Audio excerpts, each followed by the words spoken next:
9 সূরা তওবা রুকু 16 আয়াত 129 মাদানী। হে বিশ্বাসীগণ, তোমরা শরিককারীদের সাথে যে চুক্তিতে আবদ্ধ হয়েছিলে আল্লাহ ও তার রসুলের তরফ থেকে তা বাতিল করা হলো। অতএব হে শরিককারীরা, তোমরা আল্লাহর জমিনে 4 মাস ইচ্ছে মতো ঘোরাফেরা করো, কিন্তু জেনে রাখো তোমরা কখনো আল্লাহর আওতার বাইরে যেতে পারবে না। নিশ্চয়ই আল্লাহ সত্য অস্বীকারীদের লাঞ্ছিত করবেন। হজের বড়দিনে আল্লাহ ও তার রসুলের পক্ষ থেকে সমগ্র মানব জাতির জন্য সুস্পষ্ট ঘোষণা দেয়া হচ্ছে যে আল্লাহর সাথে যারা শরিক করে তাদের ব্যাপারে আল্লাহ ও তার রসুল পুরোপুরি দায়মুক্ত। তোমরা যদি তওবা করো তবে তা তোমাদের জন্যই কল্যাণ বই আনবে, আর তোমরা যদি সত্য বিমুখ হও তবে জেনে রাখো আল্লাহর আওতা থেকে তোমাদের পালানোর কোনো পথ নেই। তাই হে নবী, সত্য অস্বীকারীদের নিদারুণ শাস্তির সংবাদ দাও। তবে শরিককারীদের মধ্যে যারা তোমাদের সাথে চুক্তিবদ্ধ এবং চুক্তির শর্তাবলী মেনে চলেছে এবং তোমাদের বিরুদ্ধে কাউকে সাহায্য করেনি, তাদের সাথে মেয়াদ পুরো না হওয়া পর্যন্ত চুক্তি মেনে চলবে। নিশ্চয়ই আল্লাহ সচেতন মানুষকেই আল্লাহ পছন্দ করেন। প্রচলিত রীতি অনুযায়ী সংঘাত নিষিদ্ধ মাসসমূহ পার হওয়ার পর বিবদমান শরিককারীদের যেখানে পাও সেখানে ওদের বিনাশ করো। সম্ভাব্য প্রতিটি স্থানে ওত পেতে থেকে বিবদমান শরিককারীদের পাকড়াও করো, অবরুদ্ধ করো। কিন্তু যদি তারা তওবা করে, নামাজ কায়েম করে এবং যাকাত আদায় করে তবে তাদের মুক্ত করে দাও। মনে রেখো আল্লাহ অতীব ক্ষমাশীল, পরম দয়ালু।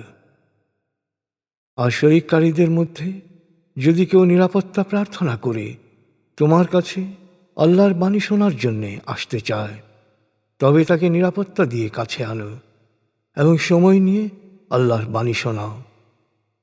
তারপর সে যেখানে নিজেকে নিরাপদ মনে করে সেখানে পৌঁছে দাও, কারণ এমন হতে পারে যে এরা সত্য না জানার কারণে পাপে লিপ্ত। শরিককারীদের চুক্তি আল্লাহ ও তার রসুলের নিকট কিভাবে বলবৎ থাকবে? অবশ্য হে বিশ্বাসীগণ, কাবাঘরের কাছে যাদের সাথে তোমরা পারস্পরিক চুক্তিতে আবদ্ধ হয়েছিলে, যতদিন তারা চুক্তি মেনে চলবে ততদিন তোমরাও চুক্তি অনুসরণ করবে। নিশ্চয়ই আল্লাহ সচেতন মানুষকে আল্লাহ ভালোবাসেন। চুক্তি কিভাবে বলবৎ থাকতে পারে?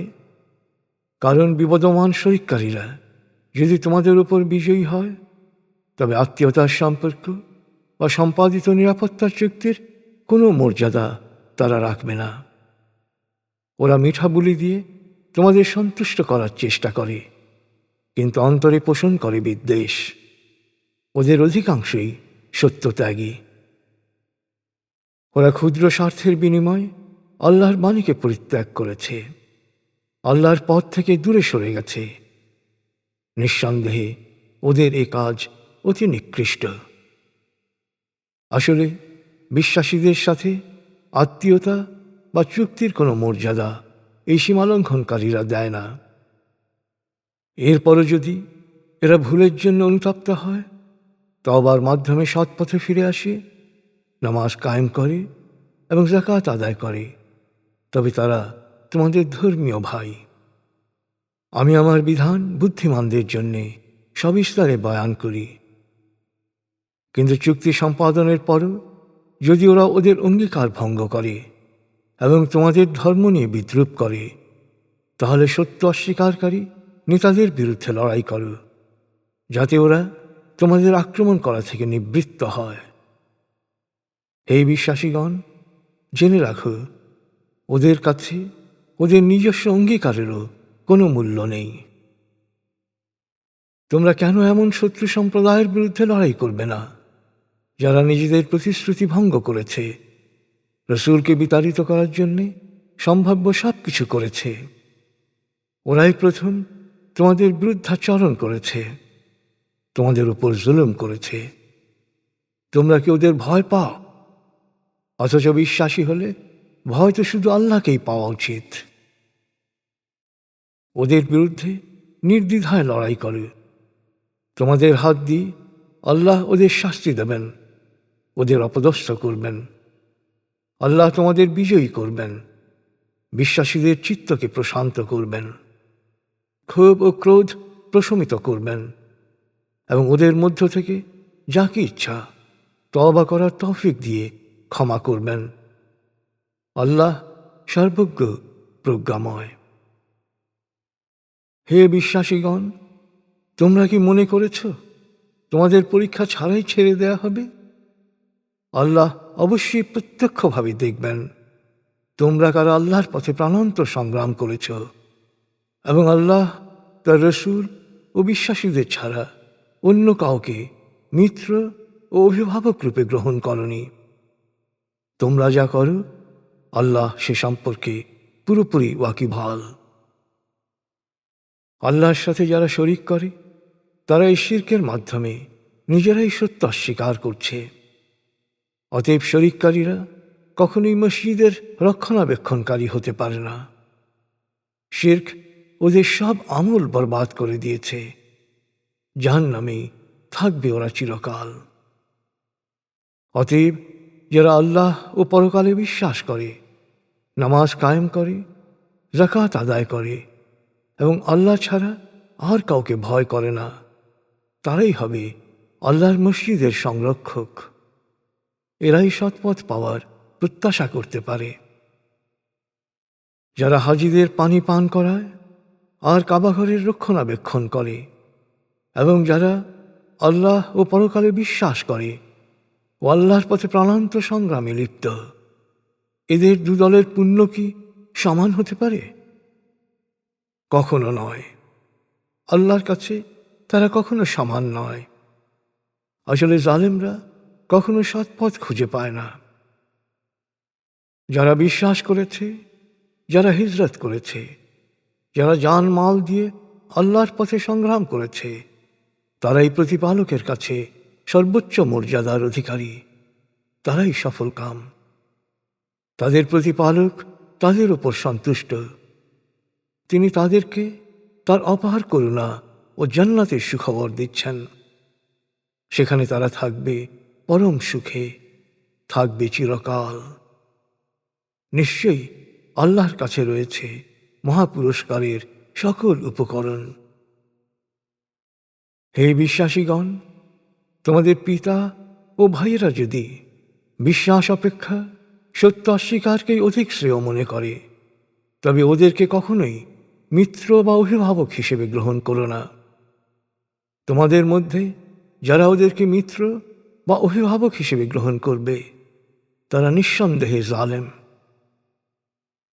হে নবী, বলো, তোমাদের পিতা, সন্তান, ভাই, স্ত্রী, আত্মীয় স্বজন, স্বগোত্র, অর্জিত ধন সম্পত্তি, ব্যবসা বাণিজ্য, যার মন্দার আশঙ্কা করো, আর তোমাদের পছন্দের বাড়িঘর যদি আল্লাহ, তার রসূল ও আল্লাহর পথে প্রাণান্ত সংগ্রাম করার চেয়ে বেশি প্রিয় হয়, তবে অপেক্ষা করো সেদিন পর্যন্ত যখন আল্লাহর চূড়ান্ত ফয়সালা তোমাদের সামনে উপস্থিত হবে। জেনে রাখো, আল্লাহ সত্যত্যাগীদের কখনো সৎপথ প্রদর্শন করেন না। হে বিশ্বাসীগণ, অনেক যুদ্ধেই আল্লাহ তোমাদের বিজয়ী করেছেন। তোমরা তখন সংখ্যায় কম ছিলে। আবার হুনায়নের যুদ্ধের দিনে যখন সংখ্যাধিক্য নিয়ে তোমরা গর্ব করছিলে, সেদিনও তিনিই তোমাদের বিজয়ী করেছেন। তোমাদের সংখ্যাধিক্য কোনো কাজে আসেনি। বিশাল পৃথিবীও তোমাদের জন্য সংকীর্ণ হয়ে গিয়েছিল, আর তোমরা জান নিয়ে রণক্ষেত্র থেকে পালাচ্ছিলে। তখন আল্লাহ তার রসূল ও বিশ্বাসীদের উপর প্রশান্তি বর্ষণ করেন আর অবতীর্ণ করেন অদৃশ্য শক্তি, যা তোমাদের কাছে দৃশ্যমান হয়নি। আর তিনি সত্য অস্বীকারীদের কঠিন শাস্তি প্রদান করেন। এটাই সত্য বিরোধীদের কর্মফল। এরপরও সত্য অস্বীকারীদের মধ্য থেকে যারা অনুশোচনা করবে, তাদের যাকে ইচ্ছা আল্লাহ ক্ষমা করবেন। আল্লাহ অতীব ক্ষমাশীল, পরম দয়ালু। হে বিশ্বাসীগণ, শরিককারীরা ভ্রান্ত বিশ্বাসের কারণে অন্তরে অপবিত্র। তাই এই বছরের পর ওরা যেন কাবাঘরের কাছেও আসতে না পারে। আর তোমরা যদি এর ফলে অভাব অনটনের আশঙ্কা করো, তবে জেনে রাখো, আল্লাহ ইচ্ছে করলেই তোমাদেরকে তার নিয়ামতে সমৃদ্ধ, অভাবমুক্ত করতে পারেন। নিশ্চয়ই আল্লাহ সর্বজ্ঞ, প্রজ্ঞাময়। হে বিশ্বাসীগণ, যাদের ওপর ইতপূর্বে কিতাব নাজিল হয়েছে, তাদের মধ্যে যারা আল্লাহতে বিশ্বাস করে না, পরকালেও বিশ্বাস করে না, আল্লাহ ও তার রসুল তাদের জন্য যা নিষিদ্ধ করেছেন তা নিষিদ্ধ বলে গণ্য করে না এবং সত্য ধর্ম অনুসরণ করে না, তাদের বিরুদ্ধে যুদ্ধ করো যতক্ষণ পর্যন্ত তারা জিজিয়া অর্থাৎ অব্যাহতি কর প্রদান করে শান্তি স্থাপনে সম্মত না হয়। ইহুদিরা বলে ওজায়ের আল্লাহর পুত্র এবং খ্রিস্টানরা বলে ঈসা মসীহ আল্লাহর পুত্র। আসলে এই ভিত্তিহীন কথা তারা বলছে পূর্ববর্তী সত্য অস্বীকারীদের কথাবার্তা অনুসরণ করে। ফলে ওরা অভিশপ্ত হওয়ার যোগ্য। আল্লাহ ওদের ধ্বংস করুন। আসলে ওদের মানসিকতা কত না বিকৃত হয়ে গেছে। ওরা আল্লাহ ছাড়া পুরোহিত ও সংসার বিরাগী দরবেশ ও মরিয়ম পুত্র ঈসাকে ওদের প্রতিপালক হিসেবে গ্রহণ করেছে। কিন্তু ওদেরকে এক আল্লাহর উপাসনা করার জন্যেই আদেশ দেওয়া হয়েছিল। সুস্পষ্টভাবে বলা হয়েছিল, তিনি ছাড়া আর কোনো উপাস্য নেই। যাদেরকে তারা আল্লাহর শরীক ভাবে, তাদের চেয়ে তিনি কত সুমহান, কত পবিত্র। ওরা আল্লাহর দিক নির্দেশনার আলো এক ফু দিয়ে নিভিয়ে ফেলতে চায়, কিন্তু আল্লাহ তা হতে দেবেন না। সত্য অস্বীকারীদের কাছে এটা যত দুঃসহ হোক না কেন, আল্লাহ চান তার দিক নির্দেশনার আলো পুরোপুরি উদ্ভাসিত হোক। বিষয়টি শরিককারীদের কাছে যতই অসহনীয় হোক না কেন, আল্লাহ তার রসুলকে সত্য ধর্ম ও বিধিবিধান প্রচারের জন্য পাঠিয়েছেন, যাতে করে শেষ পর্যন্ত তা সকল ভ্রান্ত ধর্মের উপর বিজয়ী হয়। হে বিশ্বাসীগণ, জেনে রাখো, ধর্মযাজক ও পুরোহিতদের অনেকেই মানুষের ধন সম্পত্তি অন্যায়ভাবে ভোগ করে এবং মানুষকে আল্লাহর পথে আসা থেকে বিরত রাখে। যারা সোনা রূপা জমিয়ে পুঞ্জীভূত করে এবং আল্লাহর পথে মানুষের কল্যাণে তা ব্যয় করা থেকে বিরত থাকে, ওদেরকে অত্যন্ত যন্ত্রণাদায়ক শাস্তির সংবাদ দাও। যেদিন এই পুঞ্জীভূত সোনারূপা জাহান্নামের আগুনে গনগনে গরম করা হবে এবং তা দিয়ে কপালে, পাশে ও পিঠে ছ্যাঁকা দেয়া হবে, সেদিন ওই পাপিষ্ঠদের বলা হবে, এ সেই সম্পদ যা তোমরা নিজেদের জন্য জমা করেছিলে। এবার এই সঞ্চয়ের স্বাদ পুরোপুরি গ্রহণ করো। মহাবিশ্বের সৃষ্টির সময় থেকেই জারি করা বিধান অনুসারে আল্লাহর কাছে গণনার জন্যে মাস হচ্ছে 12টি।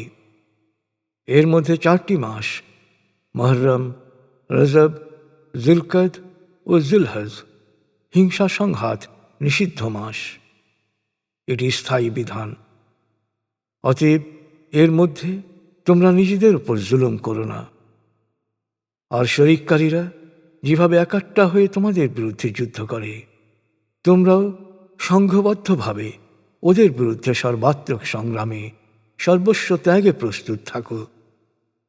জেনে রাখো, আল্লাহ সচেতনদের সাথে আল্লাহ সবসময়ই থাকেন।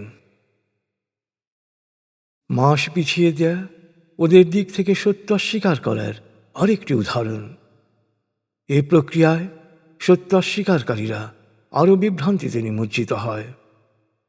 ওরা 1 বছর একটি মাসকে নিষিদ্ধ করে আবার আরেক বছর একে বৈধ করে। ওদের উদ্দেশ্য একটাই, তা হচ্ছে আল্লাহ যা নিষিদ্ধ করেছেন তাকে যেন ওরা বৈধ করতে পারে। এভাবে মাস গণনা হলো, আবার নিষিদ্ধ মাস বৈধও হলো।